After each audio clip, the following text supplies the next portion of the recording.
Welcome to episode 4 of Bass Brawl Breakdown. Hopefully you enjoyed the first 3 episodes where we covered a bunch of different types of structure and cover. Today's episode features a sneaky little spot. The contour map doesn't really show much, so you find this by spending time scanning. These are usually the best spots because it's not easy to find unless you put the homework in. This spot has a mixture of cover on it.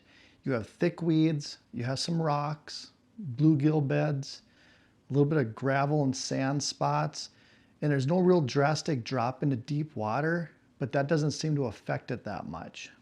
Just like the other episodes, I like to talk about finding the sweet spot. You find the spots that the fish like, and time after time you can go to those spots and usually catch fish. One of the best areas on this spot is right where those thick weeds end. You'll notice that there's a little bit of scraggly weed left and it's outlined by some rock. Too much rock to me is not a good thing. I love it when it's spread out, there's not a whole lot of it, and it butts right up to something like the weeds. As you go out further on this flat, you start to run into some bluegill colonies. And again, the best areas that I've found have the colonies that aren't all over. It's one colony here, one colony there, and then you got a little bit of mixture of hard bottom, some rocks, just different things mixed in between the two. A lot of these colonies, if you zoom in and count, they'll have anywhere from 50 to 100 sunfish nests on them. That's a lot because if you have 100 beds, you probably have at least 200 sunfish milling around in that area. And they come in all sizes. Those fish love hanging around those. You'll also notice how it's kind of a sandy, hard bottom area off of those weeds. And then there's a gap of a little bit softer bottom till you get out further on the end of the point. And you have those couple little hard spots again. And you can tell that just by the coloration of the return that your side imaging is giving you. A spot like this can be kind of a daunting task when you first see it. It's a big area, there's lots of stuff on it. But if you stop and really focus on it, you can break it down in basically 3 parts. On the very end here, with that sand and a rock or two, to me that's one area. And then the next spot over with the bluegill colony and a little bit of other stuff spread out, that's the second key area. And then of course the area where those weeds and the rocks are. So that makes it 3 spots that you can focus on. If I fish those 3 spots and don't get a bite, I'm not wasting any more time on that area.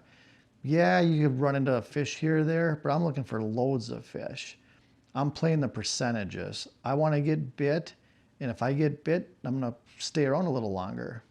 Some of the ways I'd attack an area like this is first throwing jigs or swim jigs up by those weeds. You can cover a lot of water, you can fan cast it, and you're kind of seeing that the fish are using that. Next thing I would do is make sure I casted a heavier jig right on those rocks on the outside edge of the weeds.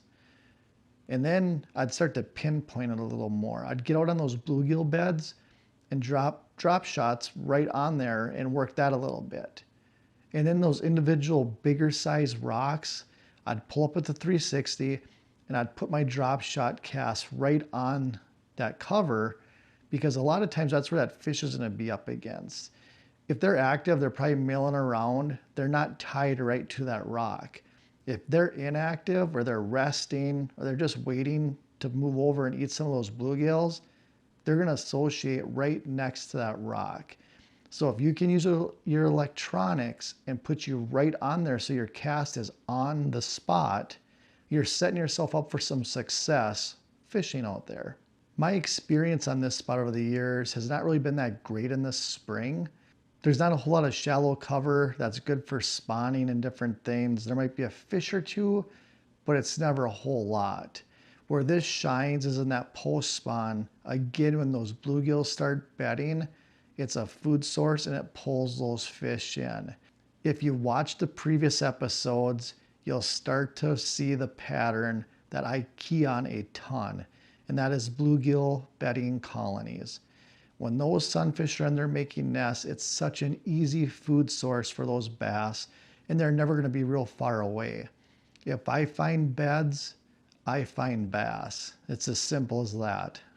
This is another spot where it works really good to draw your paths on the spot so you have an outline of all the key cover on this structure. I'm going to outline the weed patches. I'm going to outline the rock patches, the bluegill bed colonies, the sandy spots, and then just an outline of the whole general area. When you see this on your Humminbird screen, it makes it so super easy to know where to put all your casts. The 360 does an awesome job of letting you see what's right in front of you, but by having all those lines in place on your map, you can see what's out there further from you. So it makes it really easy to just fly over there on high on your trolling motor and pull right up to what you're looking for.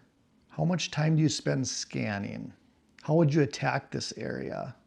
Comment after the video and let me know. I like interacting, answering questions, and just get an idea how other people focus on stuff like this. It's a good learning process. Thanks for tuning into episode 4. Next episode, I'm going to pick another piece of cover and structure, and we're going to break it down.